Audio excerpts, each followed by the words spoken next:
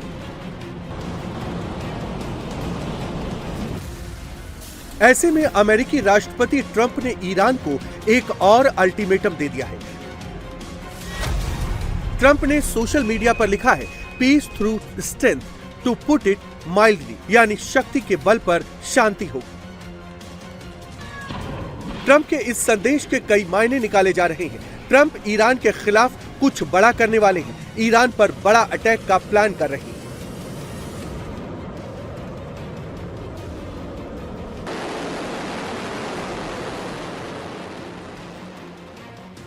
इसके लिए अमेरिका ने अपनी best missiles, fighter jets, warships, submarines की ताकत झोंक दी है।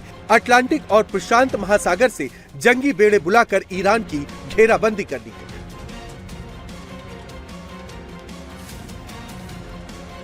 चौबीस दिनों की बमबारी के बाद mother of all bumps GPU-57 जैसे 5000 पाउंड के बम गिराने के बाद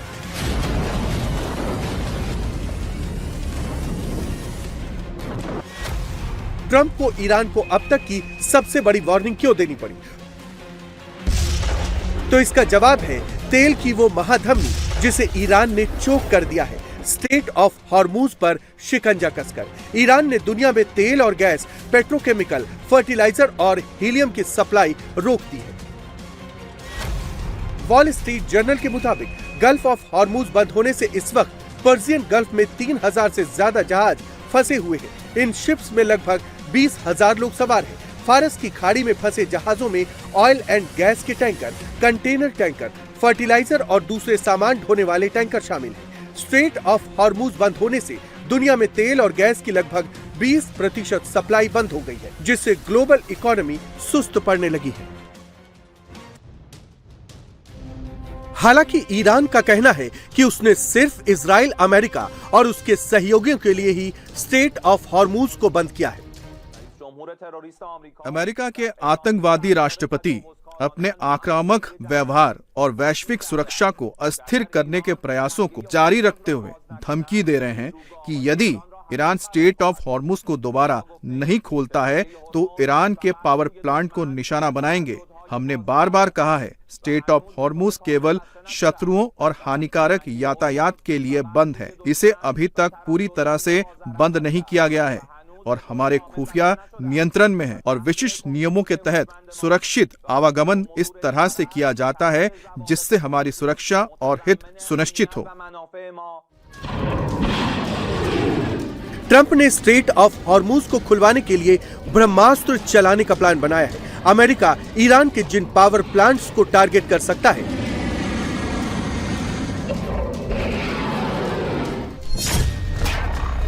उनमें Damavand combined circle power plant है। ये राजधानी तेहरान से लगभग 70 किलोमीटर दक्षिण पूर्व में स्थित है। दूसरा है शाहिद सलीमी, ये माज़ंदरान प्रांत में कैस्पियन सागर के पास है। तीसरा बड़ा प्लांट है शाहिद रजाई, ये तेहरान शहर से लगभग 110 किलोमीटर उत्तर पूर्व में है। चौथा है Shahid Abbaspur hydro power station. पांचवा बड़ा प्लांट कारून में है, ये भी हाइड्रो पावर प्लांट है।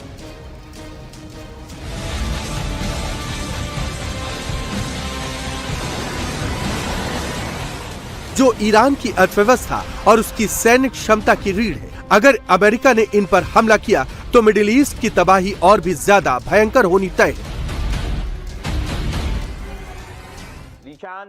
यदि ईरान के बिजली संयंत्रों के संबंध में अमेरिका की धमकियों पर अमल किया जाता है तो ये दंडात्मक उपाय तुरंत लागू किए जाएंगे। स्ट्रेट ऑफ हॉर्मुज को पूरी तरह से बंद कर दिया जाएगा और तब तक बंद रहेगा जब तक हमारे क्षतिग्रस्त पावर प्लांट की मरम्मत नहीं हो जाती। यदि एनिमी हमारे पावर प्लांट को नुकसान पहुंचाता है तो हम अपने देश और अपने लोगों के हितों की रक्षा के लिए सभी जरूरी उपाय करेंगे और उल्लिखित लक्ष्यों को निशाना बनाकर नष्ट करने की निरंतर प्रक्रिया शुरू करेंगे और क्षेत्र में संयुक्त राज्य अमेरिका और उसके सहयोगियों के ऊर्जा, तेल, औद्योगिक बुनियादी ढांचों को नष्ट करने हमारे अभियानों को जारी रखने से कोई नहीं रोक पाएगा। ईरान की सेना ने खुलकर कहा है कि अगर उसके ऊर्जा ढांचे पर हमला हुआ तो अमेरिका और उसके सहयोगी देशों के सबसे अहम डिसैलिनेशन प्लांट्स को निशाना बनाएगा। यानी अब जंग सीधे पानी की सप्लाई पर आ सकती है।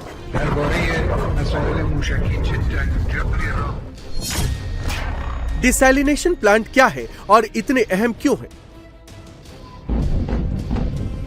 दरअसल ईरान ने डिसैलिनेशन प्लांट्स को निशाना बनाने की धमकी देकर पूरे मिडिल ईस्ट को हिला दिया है।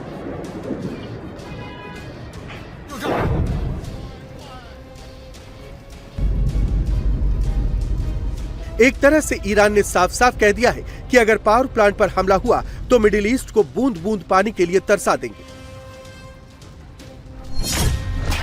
क्योंकि गल्फ देशों की जमीन में तेल भरा हुआ है लेकिन वो पानी से खाली है। ऐसे में डिसैलिनेशन प्लांट्स लाइफलाइन है जो समंदर के खारे पानी को पीने लायक बनाते हैं। सऊदी अरब अपने करीब 70% पीने का पानी इन्हीं प्लांट से लेता है। कुवैत 90%, ओमान 86% और यूएई भी बड़ी मात्रा में इन्हीं पर निर्भर है। मतलब साफ है, अगर इन प्लांट्स पर हमला होता है तो पूरे शहरों में कुछ ही दिनों में पानी खत्म हो सकता है। तेल की सप्लाई रुकने से ज्यादा खतरनाक होगा पानी का संकट, क्योंकि इसके बिना जिंदगी रुक जाएगी।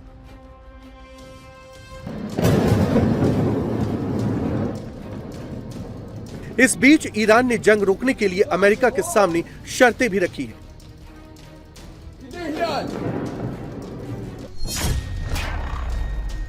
पहली शर्त, भविष्य में दोबारा युद्ध न होने की गारंटी दी जाए।